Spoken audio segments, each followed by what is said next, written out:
So yeah, Nick Crowley, darkest moments in TV story, let's go. Now, which of these ways would you choose to reveal your secret crush on someone? A, would you write that person a letter? It's March 6th, 1995, as taping begins Jenny on an Jones all-new episode incident. of The Jenny Jones Show. The program was essentially a tabloid talk show centered around everyday people caught up in unusual circumstances, which made for an entertaining, yet often questionable program, with the showrunners doing everything in their power to make the content as shocking and sensational as possible. And this episode was set to be no different. The segment centered around 6 people, each of whom had a secret admirer, who would be revealed for the very first time here on the show, with the most compelling of the group by far shaping up to be 24-year-old Jonathan Schmitz. Like the others, someone had a long-standing crush on Jonathan, but was too afraid to tell him. And upon hearing of this, Jonathan hoped in the back of his mind that Hello, John, yeah, I know. 36 degrees is not a lot for you, I know. But for me, like, I feel like this. would be his longtime ex-girlfriend, who he had a newfound interest in marrying, though he was in for quite a shock. The twist in the episode was that Jonathan's secret admirer was actually a man named Scott Amador. The two were actually good friends, though Scott had never once mentioned having any sort of romantic interest in him, due to the fact that Jonathan was straight, and had never given any sort of indication otherwise, setting the scene for what was surely going to be a shocking reveal. A reveal that the crowd just couldn't wait to see. I can already see where the story is going. Like, if the guy is like homophobe or something, he's going to kill the secret admirer or something. B, would you tell the person in private in case he rejects you? Or C, would you tell that person that you're gay and you hope he is on national television?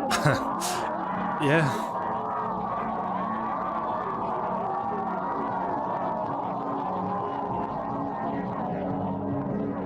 The host, Jenny Jones, starts by talking That's a good to point, Scott I mean.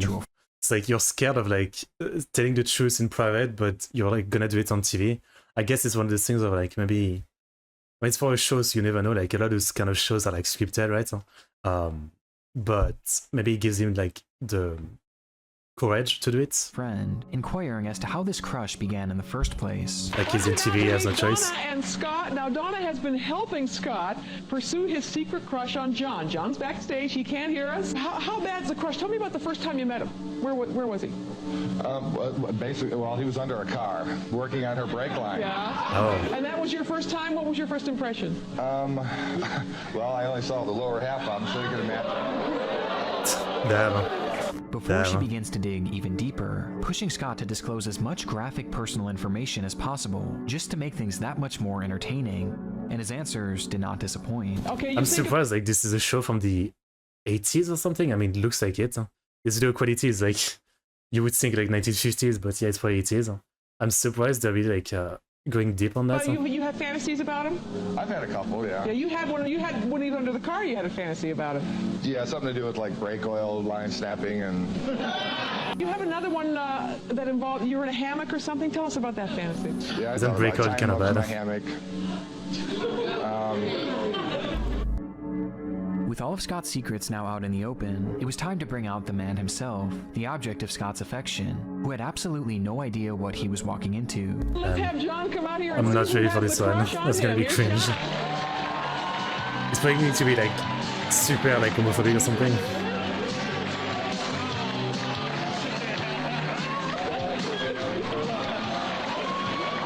Okay. This was the pivotal moment of the show, the big reveal, and perhaps overcome by the excitement You are of the the ratings fuzzle. that she assumed this would bring her, Jenny Jones could hardly wait to blurt out who Jonathan's admirer truly was. Did you think Donna had the crush on you? Did I? No, we're good friends. Well, guess what? It's Scott that has the crush on you. You lied to me. Okay. Normal reaction. Jonathan's reaction was certainly one of shock, but the host wasn't quite satisfied. Yeah, it's having kind of one normal. more trick up her sleeve in order to garner an even stronger reaction, as she gives the producers the cue to replay Scott's segment, where he discussed his fantasies in depth. Before we talk, take a look at, we'll show a little playback of what Scott said about you, John. Take a look at that monitor right down here? there. Well, it entails like whipped cream and champagne, stuff like that. Alright, awkward. I'm feeling like the second hand embarrassment. Damn. And from here, the segment comes to a close, with Jonathan reaffirming that he is in fact straight, thus dashing Scott's hope. Okay, that's what like, I guess, yeah, it goes like normal, but one of them is gonna kill the other or something. of of stream, ever dating the man. of Did you have any TV. idea that he liked you this much? No. Can you tell us what your status is? Are you involved with anybody or? No, but I am definitely heterosexual, I guess you could say. Leaving the two to head off stage and deal with the messy JFK aftermath of a assassination. revelation like this. I've already seen the Let Me Know video, if that's what you mean. I've happened on ITA. Yeah. Oh, you meant yeah. Fair enough. Done on a stage like that. I guess it But is a dark despite the moment in obvious TV story, yeah. awkwardness, it actually seemed like both parties took it pretty well, with Jonathan even taking Scott out for dinner that very night to smooth things over, where he again stated that he was flattered but just not interested. Sounds fine so far then. But However, this civility wouldn't last long. 3 days later. Yeah, I knew it. I called it. Okay.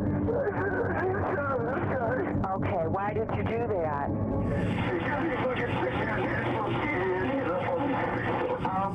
Okay, I want you to I called calm it. down.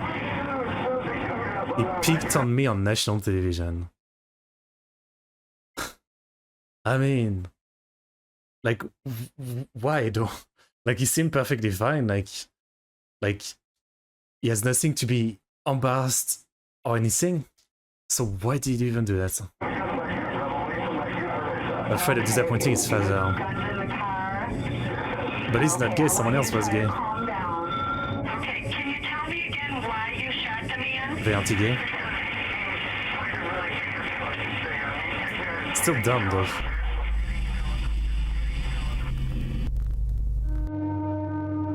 Though he didn't say it at the time, the truth was that Jonathan was left shaken and embarrassed by what had happened on the Jenny Jones show, and despite the fact that the program at this point hadn't even aired yet, it was weighing heavily on his mind, just knowing that it would soon be seen by people he knew, and his feeling was only intensified due to the fact that Scott was seemingly not taking no for an answer, Humiliated, leaving but a note on what's humiliating? Just, again, like, he did nothing. Like, the guy that's embarrassed is probably just his friend coming out, no?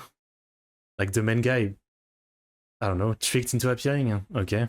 Jonathan's door just 3 days later, writing, "If you want to turn this off, you'll have to use a tool.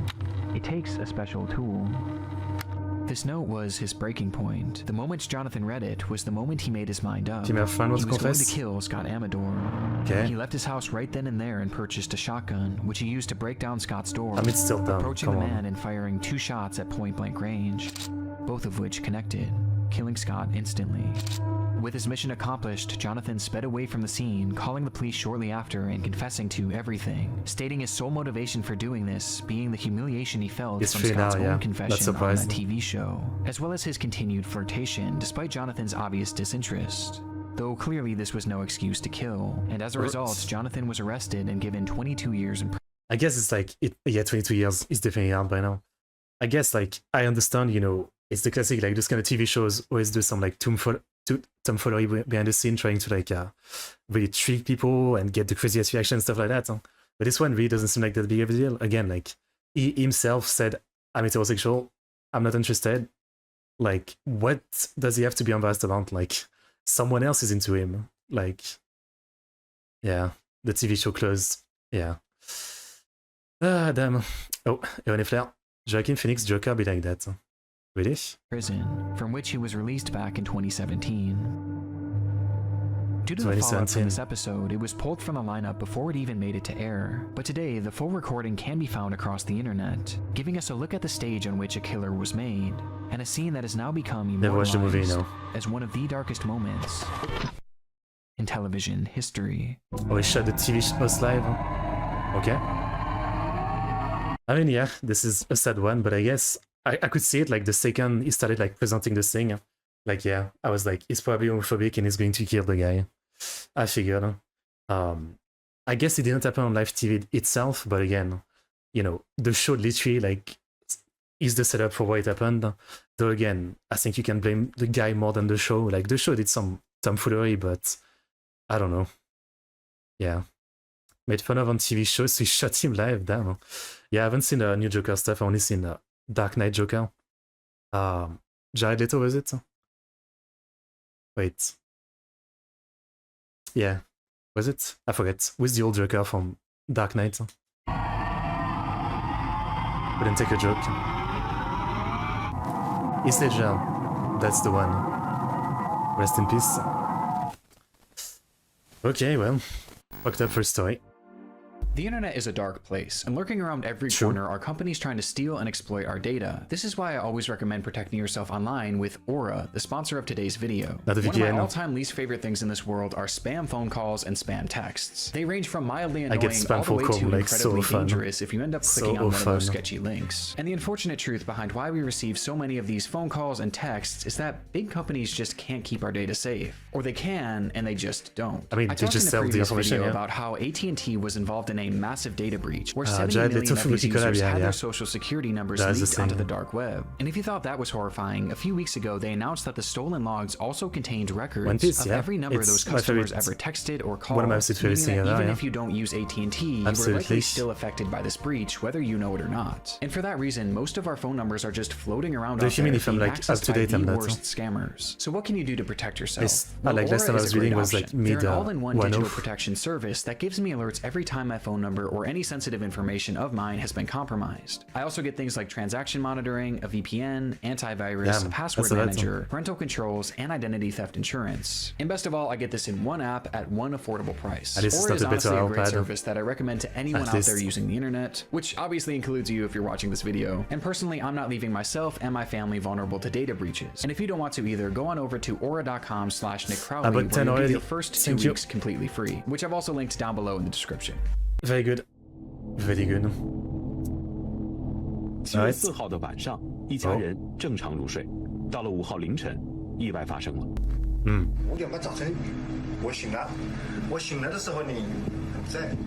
Was gone. He had nowhere else to turn. It had been 11 long excruciating days since 55-year-old Shu Guli had last seen his wife, Lai Huili, who had vanished from their apartment in the dead of night. So now, desperate for help tracking her down, he took to the local news station, putting out a public plea for any information that could help bring her home. Her disappearance occurred on the 4th of July 2020, which also happened to be their daughter's 11th birthday. To celebrate, Shu made the family a special meal, including his daughter's favorite, meatballs, cooking the entire recipe from scratch, even grinding the beef at home. Wow. The dinner was supposedly a success, and to finish things off, Lai and her daughter enjoyed a tall glass of milk poured by Shu before the family turned in for the night.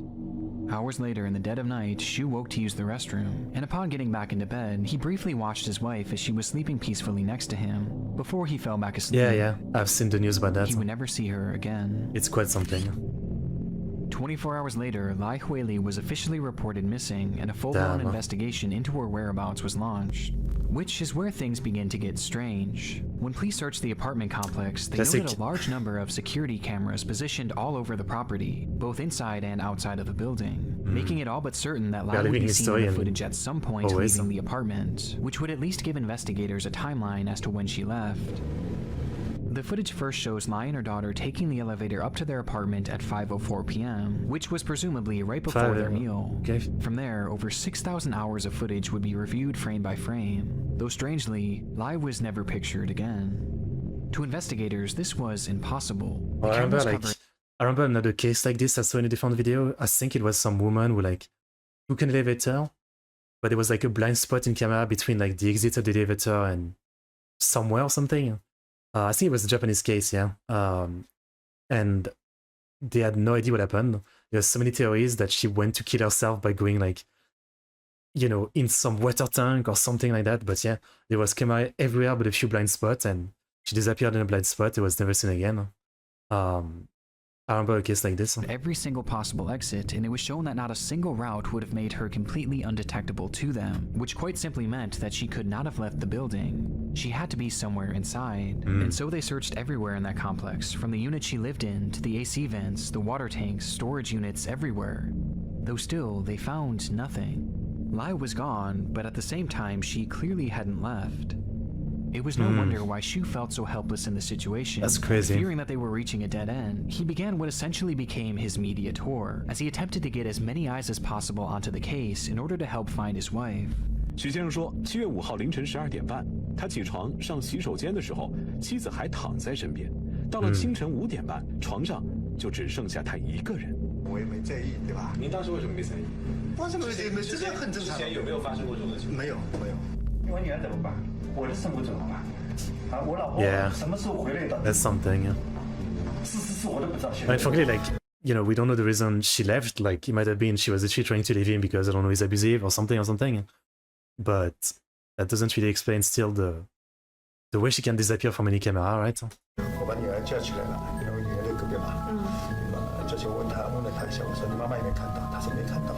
我当时也没怎么在意，反正早晨出去吧，就是。那么继续自己的事情。 These media appearances began to happen numerous times a day across essentially any station that would allow him on. Though even when this failed to garner any leads, he kept the pressure on the public, this time by announcing a reward of 100,000 yen for anyone with information that could help lead to her discovery.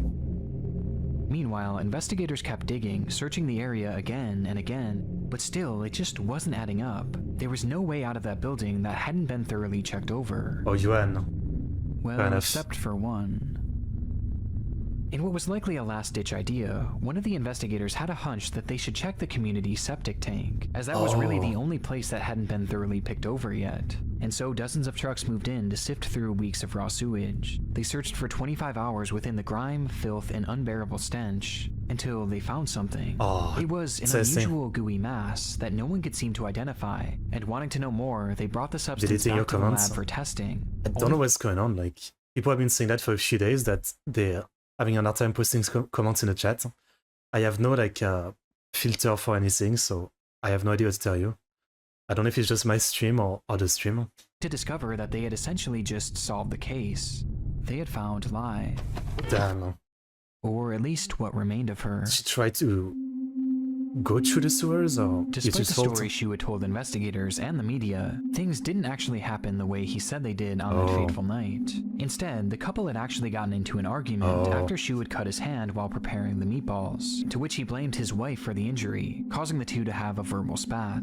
This was supposedly nothing uncommon for the pair, as the marriage had allegedly turned sour years before due to financial strain, meaning that this was far from their first fight, though it would be their last. When Shu handed his wife and daughter their milk for the night, each tall glass had actually been laced with sleeping medication, with the drug. Wait, so he actually killed her?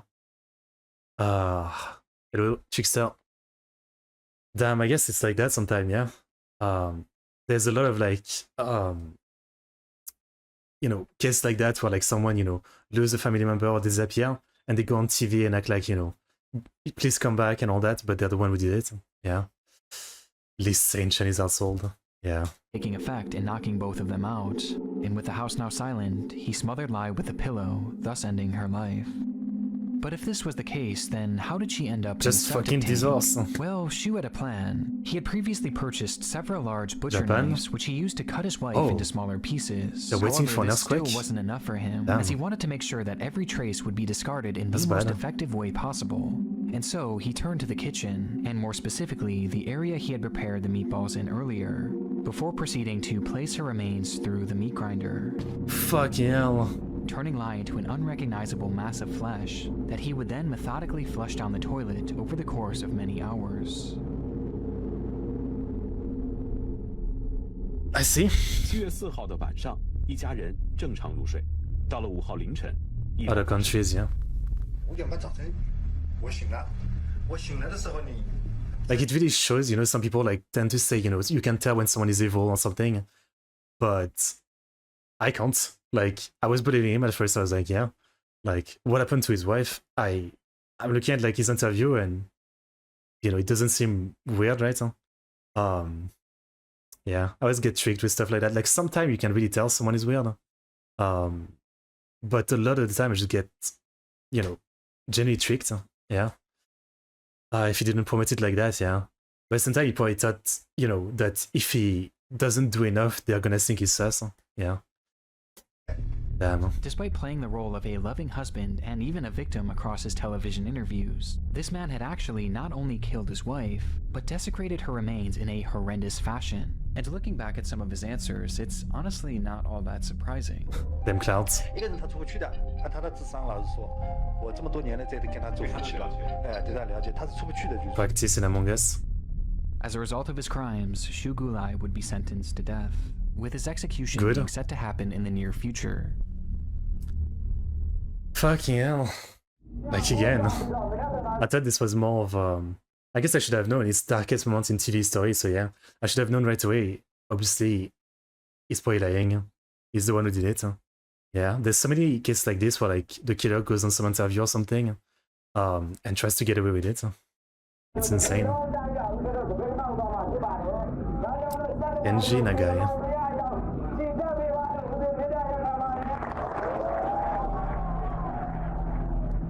September 27th, 2007, cameras document an unfolding protest in Yangon, Myanmar, as thousands of people take to the streets to express their displeasure with their government.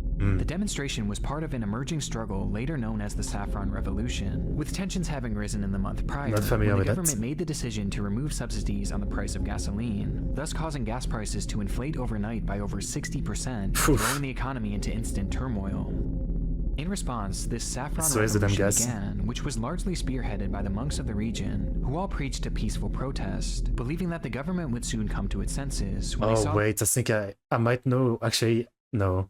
It's a pretty long segment. I was gonna say, looking at the monk right away, I don't know if this is this, but when I was younger and watching fucked up stuff on the internet, there's this live leak video of like some monk burning alive and just like literally like tanking it and not moving in protest or something, but I forget if this was Myanmar or something else. I hope it's not that one, but it's probably not gonna show it though.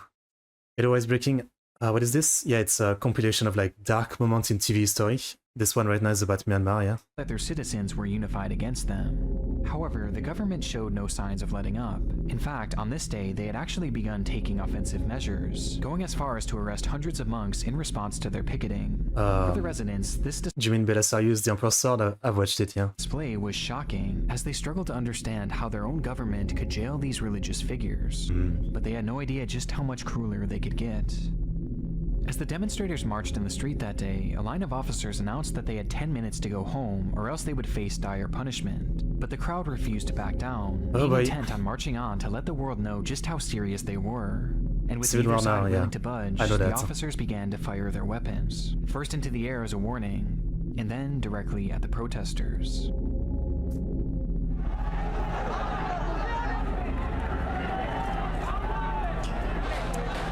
Malaysia? Fucking hell. It was a massacre, with the official death toll being 10 innocent civilians, while others on site that day posited that the number was likely much higher. I was gonna say, I guess like he could just make like episode full of that as far as like darkest moments in TV history. I'm sure there's so many like protests in different countries that were like filmed live and you know, ton of deaths, like there's so many, I'm sure, yeah. Just shows how effective propaganda is and how stupid people is. I don't really know much about the Myanmar situation, to be honest. Like, I'm pretty blind about it. I just know there's a lot of conflict, but I'm not super familiar, yeah. Happened in Indonesia, the 1998 Reformation. Yeah, I mean, it's pretty common, right? Like, protests going, you know, going pretty extreme like that. The footage is disturbing on its own, but there was another layer to this ordeal, one unexpected variable. A man named Kenji Nagai. Okay. Nagai was a journalist from Japan with a lengthy track record of reporting on situations in dangerous, even war-torn countries, building up an impressive resume in the journalism community. Did they kill the journalist? During the Saffron Revolution, he was visiting the region with his camera to document the events firsthand, as he had done with so many conflicts before. Yet despite having so-called special protection due to his journalist status, Kenji never made it back home, with Special protection, I mean, when they start firing on a crowd, you're not safe, right? Myanmar officials reporting that he had accidentally been struck in the chest by a stray bullet, making him the only foreign casualty in this ordeal. The revelation was obviously heartbreaking for his family and for the entire country of Japan, who strongly condemned the slaying of Kenji as well as the slaying of the other protesters. But still, officials in Myanmar asserted that this was all just an unfortunate accident, a classic case of a man being in the wrong place at the wrong time. But this was only the beginning of the story. Oh, really? There's more to it?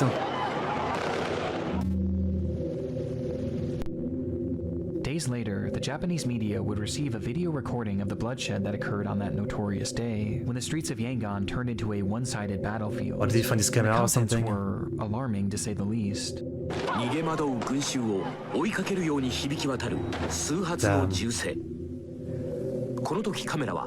倒れ込む半ズボン姿の男性を捉えていた。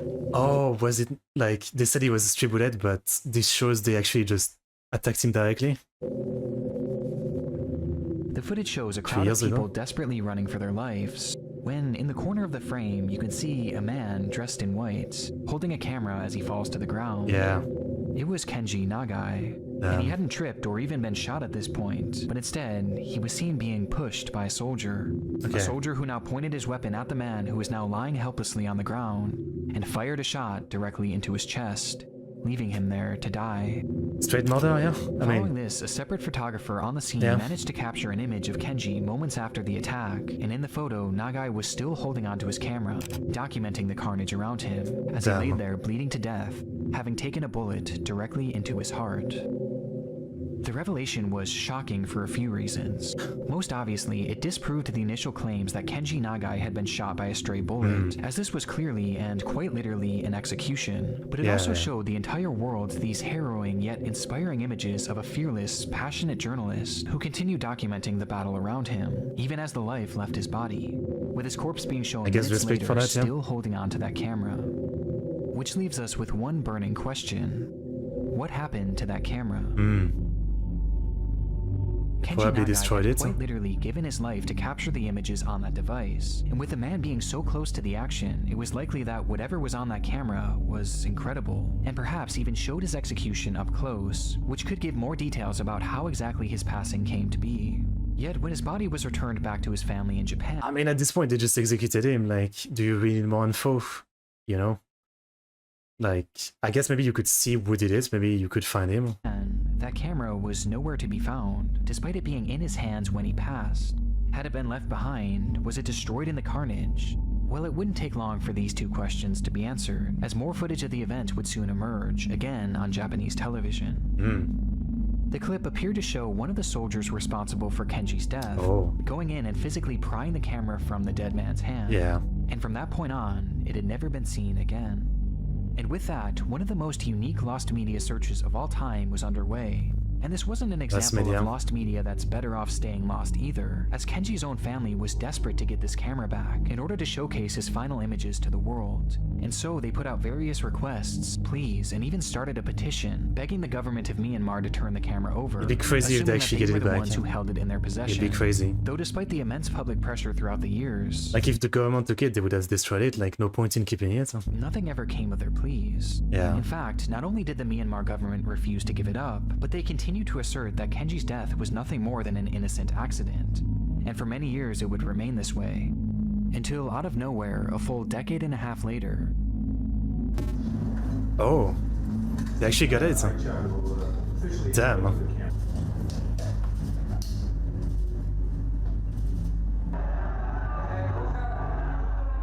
Damn. A press conference was held with the family of Kenji Nagai as the camera was finally returned to their possession. Bro, this is like devious reaction content. I mean, did they really have to film them where they're like reacting to the footage of it? Like, this is like brain rot reaction content. I mean, alright. Journalists are hated when they are in their own country, but treated as heroes when they go to this place. I mean, I do feel like that myself. Like, you know, so many journalists are kind of trash.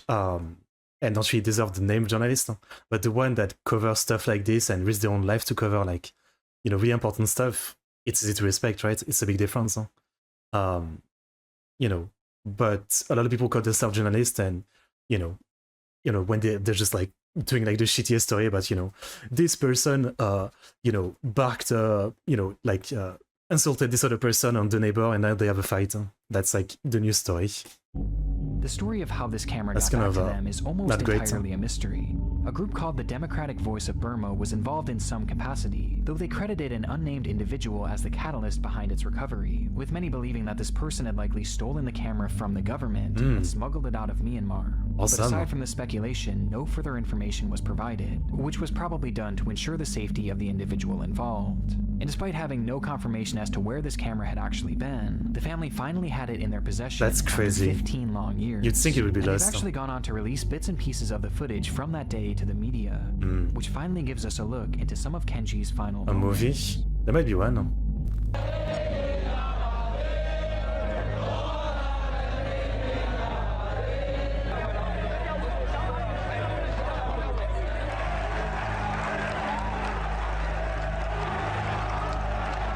Alright.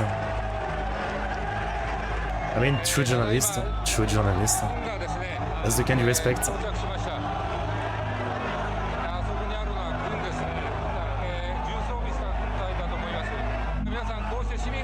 All that over gas price. Like they shot people because they were protesting about gas price.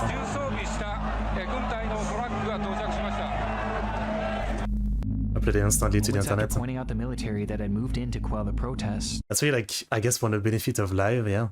Like, if you're live streaming something like this, you know, even if you end up being killed, at least the footage is there. And very likely someone might get it in case it gets deleted or something. Kenji was executed by one of those very soldiers. Yeah. Rest in peace. It's unclear how much more footage was actually on that camera, but for the time being, this is all that's been released to the public, and it's likely to remain that way forever.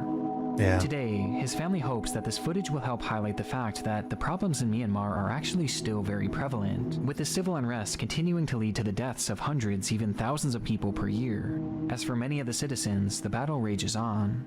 Though in a somewhat poetic fashion, the recovery of Kenji's camera actually brought the situation back into the news cycle, meaning that even after his death, Kenji Nagai continues to make a difference. Yeah. I mean, I guess they might be footage of like when he actually get killed, but they don't really need to release that. Like, you know, the rest is already enough showing what the army was doing and everything. Rest in peace. That's really tragic. Yeah, a lot of video about the situation. Yeah. Yeah. Again, like, you know, this is the kind of journalist that's easy to respect. You know, like he went there to really show things and put his life in danger, and yeah, that's easy to respect. Alright.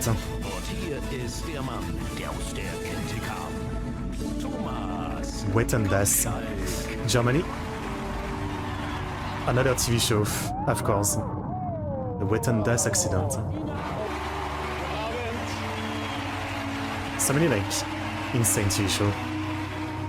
It was always a big deal when Wetten Das would go on air. After all, it was far and away the most popular show in all of Europe, drawing in millions of viewers to see what crazy segments the show would come up with.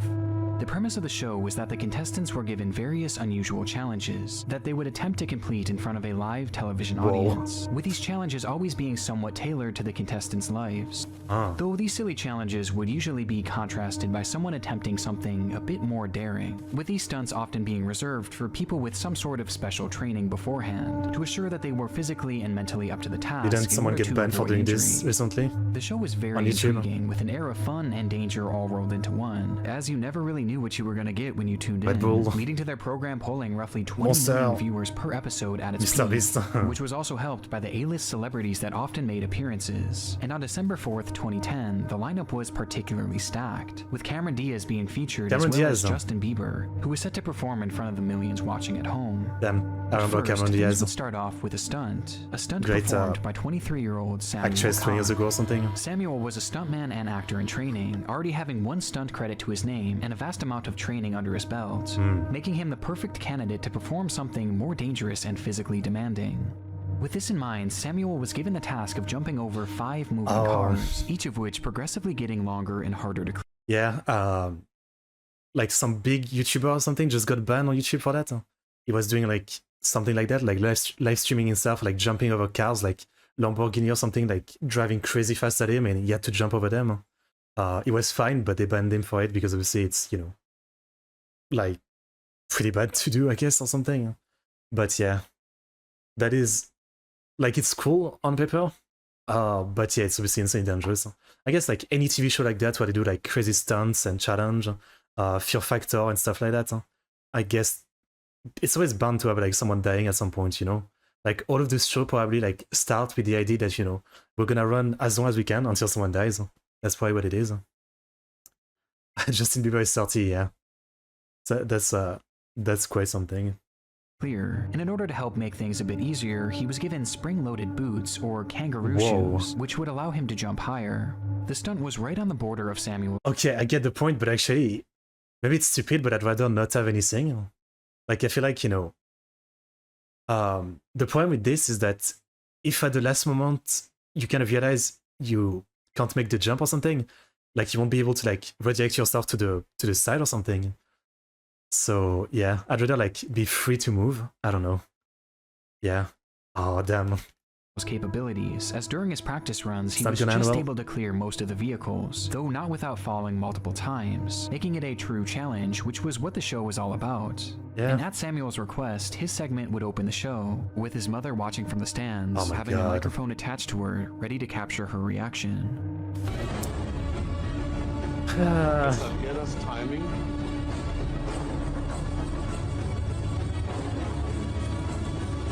Like again, like this kind of TV show, it's literally like, yeah, they're just tempting fate, right? Like there's literally no guarantee that someone is not gonna get out doing something like this or literally just die. So like it's insane that they're even doing it or like even allowed to do something where like it's so likely possible that someone might, you know, put themselves in like mortal danger. Although, like in real life, do you have liability or like some kind of like you can be like, you know, charged if you, for example, like let's say you say someone like I'm gonna pay you $30 if you jump off this bridge into the water, but the bridge is so high that you know the person jump, they crash, they die. Technically, you told them to do it, but they decided themselves. But like technically, it's kind of your fault to an extent. Like you incited them. So I'm sure those shows have like contracts and stuff like that. But even then. It's insane. Daring it, then considering it's not live. Might have been live. Whoa. Whoa. That is pretty cool. The first jump goes off cleanly, making it obvious that Samuel could actually do. I see the problem though, he's trying to do... I thought he was just gonna jump like straight, right? I didn't think he was doing a front flip.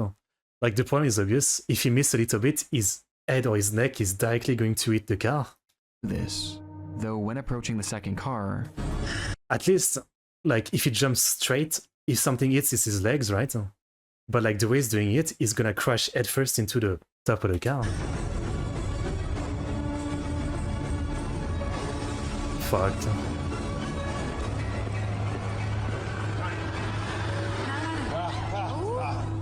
That's exactly what I thought. Again, like he can't really like redirect right or left.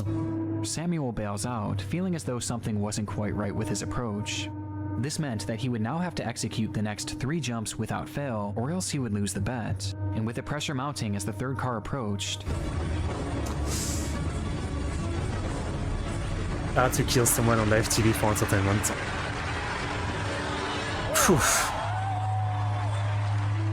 he nailed it, leaving him just 2 jumps away from does winning look insanely cool when he pulls it off. Though waiting for him inside that 4th car was a surprise. The drivers of these vehicles weren't just employees of the show, they were actually people Samuel knew, all of which had been good friends of his up until this. Oh my god, you're telling me one of his friends is going to run him over or something? Like, come on. You'd think this is the kind of thing where they'd have like a professional driver for something like this? Like someone would know to not go too fast or like be ready for like any mistake, not just some random friend. Insane, yeah. Point. But for the 4th car, with the pressure already on, it would be his own father behind the wheel. They both look at each other from afar as Samuel raises his hand and his father raises his back, as the two begin towards each other. His dad is gonna murder him. Bruh. Who thought this was a good idea?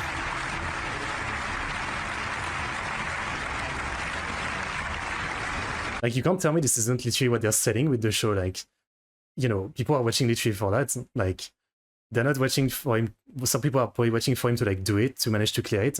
Some people are like, wouldn't it be funny if like his own father ran him over or something? Like, you can't tell me like the producer is thinking of it like that. There has to be producer doing this like this.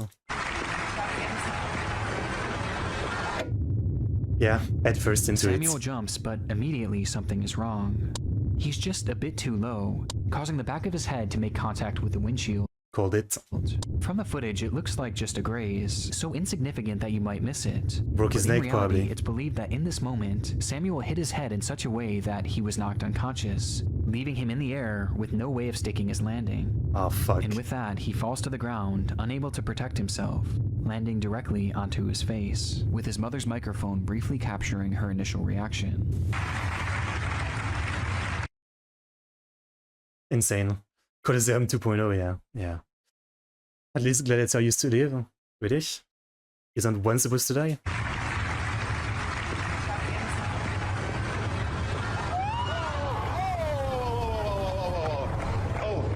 Oh no, who could have seen this coming? Oh no. What a surprise. What a surprise. The camera cuts to one of the judges, whose face tells us just how Estelle? bad the scene is.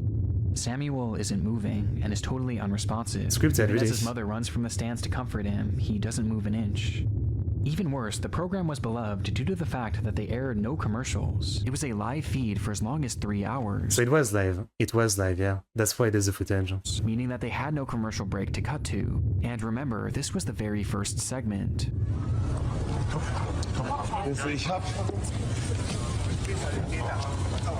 Instead, the cameras show the audience all of Like, if anyone fucking acts shocked, I'm gonna be mad. Like, the presenter, the crowd or anything, like, what did they expect? Huh? Like, fuck off. Like, you guys came here to watch this. You literally came here to watch this.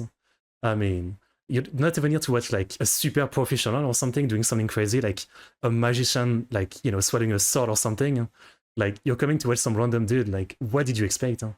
Like, this was gonna be live leak no matter what. Huh? whom were standing there stunned in complete silence as paramedics rush in to help the man. It would be several excruciating minutes before the host, Thomas Gottschalk, announced that the show would be cancelled for the evening, ending the program early for the very first time in its history. Dankeschön, bis gleich, hoffentlich. Yeah. Oh, nice. With the host being so shaken by what he had witnessed that he resigned immediately after the show. The good news was Samuel was alive, though he was in rough shape. 2 of his cervical vertebrae had been fractured and his spinal cord was badly Okay, I thought he was dead, okay. Oof. damaged, which left him fully paralyzed from the neck down, turning him instantly into a quadriplegic. And what makes the situation that much more You know what this reminds me of, Harry Potter? Daniel Radcliffe, you know, the actor playing Harry Potter, like stunt double, got paralyzed as well in a stunt a very long time ago, obviously like 20 years ago. There's a movie about that. depressing was that, again, his father was the one driving, likely leaving him with Yeah. unimaginable guilt, despite the fact that it clearly wasn't his fault. Yeah, but at the same time, I mean, like even the dad, like I don't know, do I want to say like he's not like fucking brain dead as well for like being like, yeah, this sounds like a good idea. I mean, I'm gonna drive right onto my son and hope that, you know, by some luck I don't actually run him over. By some luck, you know, he actually managed to jump over. I don't know, like I know it's for a show and they're probably like expecting money or something. There's a prize or something, but damn, I don't know. Despite this awful tragedy, Samuel's story is actually quite inspiring in the end, as he's gone on to become a successful actor, and even has a credit as an assistant director, taking what was quite possibly the worst hand he could have ever been dealt with, and going out there and achieving his dreams regardless. Okay.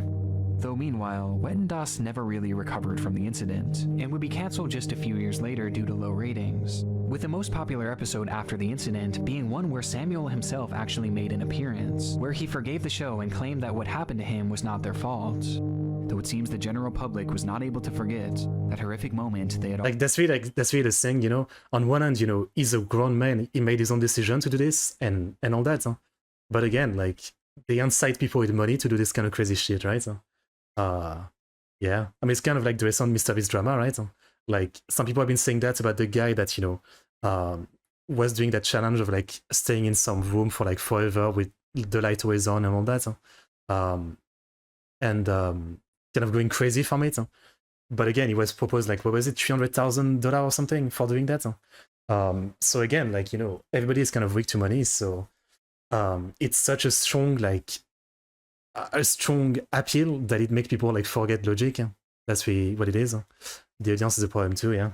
all witnessed on live TV. Alright, that's fucked up, but at least he's not dead and he seems to have actually managed to have a good life after that, so there's a silver lining. There's one magical, haunted evening each year when all the scary creatures come out Ghost to prowl through Watch. every neighborhood. It's Halloween night, 1992. People across the UK are just getting home and settling in for the night, with many deciding to turn on their televisions in search of some spooky content to fit the mood, only to find a rather surprising option from an even more surprising source, the BBC. They were airing a new special called Ghost Watch, a daring mission that followed famed BBC presenter Michael Parkinson and a team of reporters as they aimed to capture definitive proof of the existence of ghosts. And to add another layer of tension, they would attempt to do so live on TV. At the time, this was extremely unique, especially for the BBC, which was known to be one of the most trusted news stations in the UK. And making things even more interesting, they weren't going to be doing their investigation at a well-known haunted destination, but rather a simple suburban home, a home inhabited by a family and what they claimed to be an intense, even violent spirit named Mr. Pipes. What could go wrong? The name was given because the spirit produced loud banging noises, which the mother initially believed to be the home's old water pipes. The mother's name was Pamela Early, and she lived in the home with her two daughters, Suzanne and Kim, and for months they had been desperately trying to get the media's attention to help with these hauntings. However, most reporters who visited the scene labeled them as crazy, and so this was their moment to prove to the world that these paranormal occurrences were in fact real. Though early on, most viewers were left feeling the exact opposite way.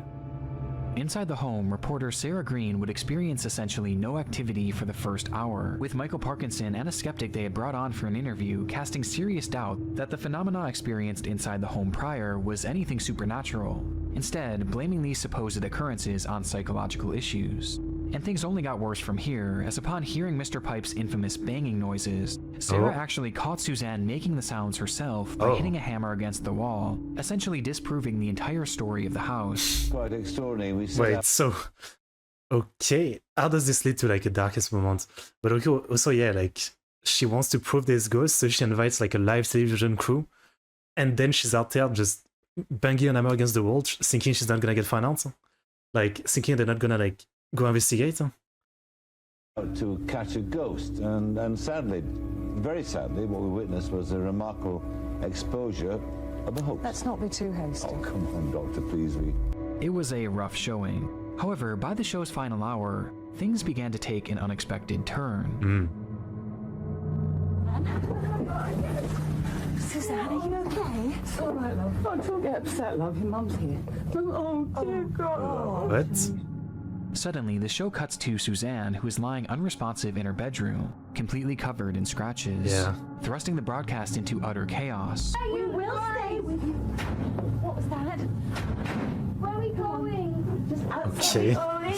As they rush to help her, loud banging noises emanate from all across the home, despite the fact that everyone was now accounted for. It was horrifying, and made even more so as the camera shows Suzanne hiding behind a couch. Susie. Okay. Stop it! Okay. Okay. Like, for a second I was like, you know, sure, it might be some staff or something, like banging, you know, there's some staff trying to like make it scary for a moment, but now they went full Exorcist. Come on, they went too far. But I guess this is from like the 90s, like early 90s or something. And Exorcist was maybe like 20 years before that, but yeah, it's quite funny. Yeah. Like, you know, I feel like in ghost stuff like this, where they be like, you know, try to do like a real ghost investigation in the morning with Hangover, good one. There's always like, it feels more scary when like barely anything happens, just some noises, that's about it. But when they start doing stuff like this, like, come on. But again, early 90s, so I'm sure some people believed it, yeah, I'm sure. Stop it, Susie! Stop it! Where she begins to speak in a low, unrecognizable voice, almost as if she was possessed. Stop being weird.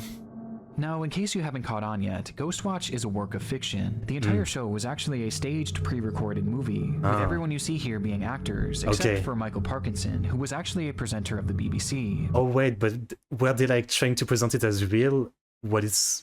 Who was used to make the movie look as authentic as possible, in order to terrify the viewers. Yeah. In fact, the show had even started with a brief... Oh, I guess this is kind of cool. This is kind of like...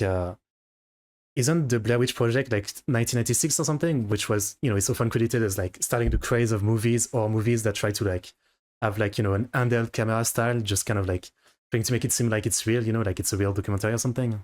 So I guess this was quite a lot before. Disclaimer, explaining that this was all going to be a staged performance.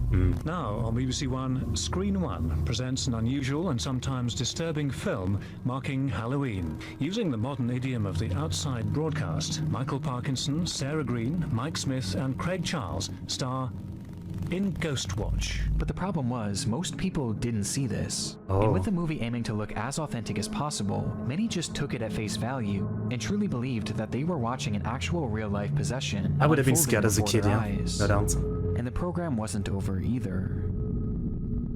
I won't spoil too much of the film, but from this point on, everything is chaotic and extremely tense, leading to the I think you can spoil it, I mean, it's not that deep. revelation being made that through this program, they'd essentially just performed one massive seance, which left each of the 11 million viewers watching at home supposedly susceptible to demonic possession, with the program ending with Michael Parkinson himself becoming possessed. Okay, that's pretty cool, actually. When you assure me that my wife is safe, we have got an emergency generator, whether or not we should bring it in. They definitely went all down the beats. Huh? That's cool. Round and round the garden, like a teddy bear. After which the camera shuts off and Ghostwatch comes to an end. You know, it looked a bit silly early on, but again, thinking this is early 90s and the presentation is actually pretty good, I guess. Yeah. The program immediately caused widespread panic, with the network receiving over 30,000 phone calls that night, 30,000. most of which coming from horrified viewers. Even what are they calling to say, like, hello, am I gonna get possessed? Parkinson's own mother phoned the show in hysterics as she genuinely believed her son had been possessed and potentially even killed. Okay. The stories from that night are incredible, with one woman calling the show and demanding compensation for a new pair of trousers, as her husband had quite literally defecated himself out of fear, as well as two boys who presented to their doctors with symptoms of PTSD. Okay. And she's not embarrassed enough to, like, not call the show to ask for a new pair of trousers. This has to be a joke. It was complete and utter madness, but of all the reactions to Ghostwatch, Damn. one individual took it the hardest. Oh, wait. Among the 11 I was gonna say, like, its darkest moments, so someone might die. million viewers watching was an 18-year-old named Martin Denham, who was tuning in from his family's living room with his parents and younger sister. As the show progressed, Michael began acting strangely, curling up into a ball and becoming unresponsive. All the while, his eyes stayed locked on the screen, watching these horrific events unfold, with his family describing it as if he had been hypnotized. Now, Martin did suffer from a learning disability, which apparently affected his behavior at times, but this was something entirely new. Starting that night, he was overcome with intense paranoia, as he began hearing noises around the house, which his parents recognized as the water pipes. This explanation only increased Martin's fear, however, as this was the exact excuse the mother had used on Ghostwatch to initially explain the paranormal phenomena. And so each time he heard these deep thudding noises, he believed they were coming from Mr. Pipes, with a spirit infiltrating his home thanks to that cursed show that he still believed to be real. Over the next few days, Martin refused to spend any time in the dark, and even asked to switch bedrooms, as he believed Mr. Pipes was hiding in his walls. But nothing could alleviate his panic. It was all just too much. But right away I'm gonna say, oh shit, TV Ghostwatch killed our nervous son Martin. Right away I'm gonna say, yeah, this is where, like, just, I don't think you can blame the show for this. Like, the kid probably had a lot of mental issues, you know? Like, if someone watched an horror movie and they get scared to the point of, like, of this point, you know, they already had, like, a lot of mental issues, I feel like. I don't know. 5 days after Ghostwatch aired, Martin Denham would end his own life, leaving behind a note that read, "Please don't worry, if there is ghosts, I will now be one, and I will always be with you as one." Like, yeah, as he was explaining it, like, if they see him going crazy over the show, just turn off the show. Ghostwatch was created to provide a viewing experience that was as realistic as possible, and unfortunately in this case it succeeded a little too well, thus causing the show to be banned from broadcast in the UK, where it has never aired since. Though today, you can still find the full movie across various streaming services, where despite the terrible, unfortunate tragedy that entailed, it's still renowned as an integral part of horror history, while simultaneously being remembered as one of the darkest moments in television history. I don't know. Like, this one is weird. Like, yeah, I feel like you can't really blame the show in any way. It was just like some troubled teen who went crazy over it. So yeah, to me, I don't know. Like, yeah, I can't really put the blame on the show. Like, they just made some good, like, horror thing that seemed really realistic to people. It reminds me of, like, you know, the Slenderman case. Huh? Some, like, 10, 15 years ago, some girls ended up, like, stabbing 50 times one of their classmates. Huh? And they were saying that, like, Slenderman told them to do it, and they were, like, drawing a lot of drawings of Slenderman and stuff like that. Huh? And, you know, there's a lot of cases like that linked to, like, horror movies or stuff like that, huh? Where someone ended up doing something crazy. But, you know, it's really, like, can you blame the media, or can you say it's just, like, that person was kind of crazy? You know what I mean? Mr. Slav, no, I never heard of it. Okay, well, good video. As always, kind of depressing, but I do really enjoy, you know, watching them. Like, it's just interesting content, yeah. It's interesting stuff, so good video for Mr. Crowley. So many sad stories. Okay, well, that's a good one. That's a good one. But some of these are kind of infuriating though, like, how many TV shows are going to do something stupid like that, seriously?